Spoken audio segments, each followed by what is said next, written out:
ذاकिर नायक साहब स्टेज पर होते हैं, उनकी वीडियो चलती है।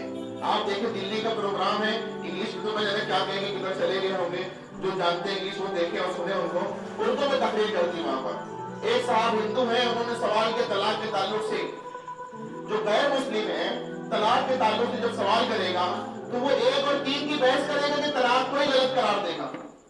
वो तो तलाक को गलत करार दे रहा है। आपको बताना होगा कि तलाक मियां बीवी के दरमियान मसले के हल की आखिरी कोशिश है।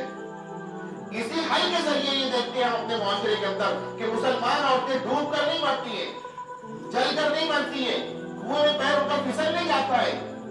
बात समझ आ रही? बजाय ये बताने के वो ज़ाकिर नायक साहब ये बता रहे हैं कि मुसलमानों के मुआशरे में 2 किस्मों की तलाक होती है। तलाक तलाक तलाक हो गई तलाक। उलमा कहते हैं इसके अंदर इख्तिलाफ है। इख्तिलाफ क्यों है? कुरान समझ कर न पढ़ने की वजह से कुरान में है कि 3 तलाक 1 होता है। उलमा किराम बैठे हैं आसपास, इनसे पूछिए, आप में जो बैठे हुए उलमा किराम उनसे पूछिए, हुफ्फाज़ किराम से पूछिए कि कुरान से वो कुरान मजीद के अंदर अल्हम्दुलिल्लाह रब्बिल आलमीन से लेकर वन्नास तक कौन सी आयत ऐसी है जिसका तर्जुमा है कि 3 तलाक 1 होती है?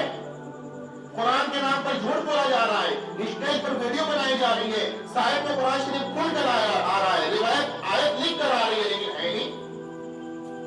आप लोग तो ये देख रहे हैं कि हवाले से बात की जा रही है।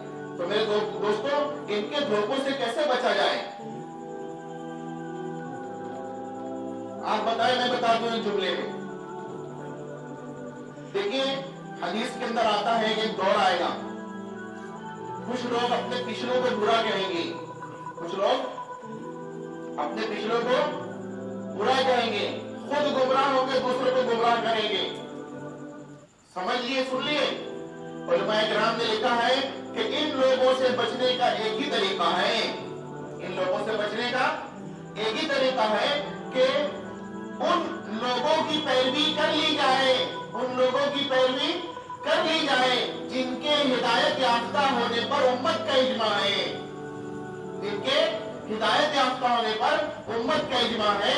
मेरे दोस्तों, पूरी उम्मत में सहाबा और अइम्मा से बढ़कर हिदायत याफ्ता कौन है, मुझे बताइए।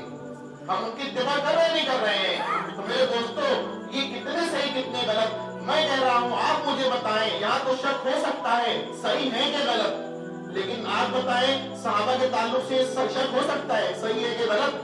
अइम्मा के ताल्लुक से शक है? जब उधर यकीन इधर शक है, तो मेरे दोस्तों ये तो कायदा है कि यकीन छोड़कर शक की पैरवी नहीं की जाती। तो आप जहां है वही सही है, वही रहिए, अपने उलमा से राब्ते में रहिए। अल्लाह से दुआ भी कीजिए कि अल्लाह ताला हम सबको राह हक का राही बनाए, दीन हक का सिपाही बनाए, दीन के मामले में समझ लेने वाला बनाए, समझदारों के सुन लेने वाला बनाए, धोखाबाजों के धोखों से और मेरे दोस्तों गुमराह करने वालों की गुमराही से हमारी और पूरी उम्मत की अल्लाह हिफाजत फरमाए। वाखिर दावाना अल्हम्दुलिल्लाहि रब्बिल आलमीन।